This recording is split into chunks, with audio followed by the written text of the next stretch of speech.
అందరికీ నమస్కారం అండి. మా పేరు డాక్టర్ జి ఆనందరావు. నేను పశు వైద్యాధికారిగా మన పశు వైద్య కేంద్రం రామవరం నందు విధులు నిర్వర్తిస్తున్నాను.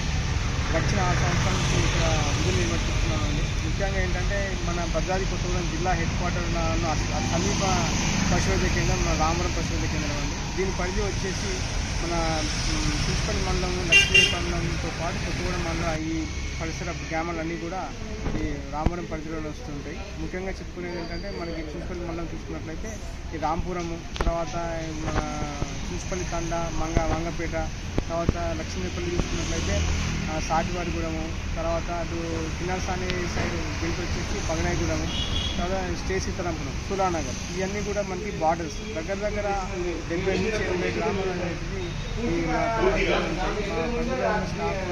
సమయానుగుణంగా మన ప్రభుత్వం ఇచ్చిన మార్గదర్శకాలను తీసుకుని సక్రమంగా క్రమం తప్పకుండా తగిన సమయాలలో వైద్యం అందిస్తూనే, అదేవిధంగా వ్యాక్సినేషన్ క్యాంపులు కానీ, నట్ల మందు క్యాంపులు కానీ సకాలంలో నిర్వర్తించి అందరికీ అందుబాటులో ఉండే ప్రయత్నం చేస్తున్నాం.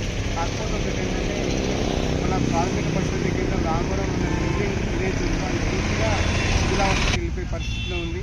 అందులో పోయి వచ్చే పరిస్థితులు లేదు, చాలా భయంకరంగా ఉన్న పరిస్థితులు. అంటే కంప్లీట్గా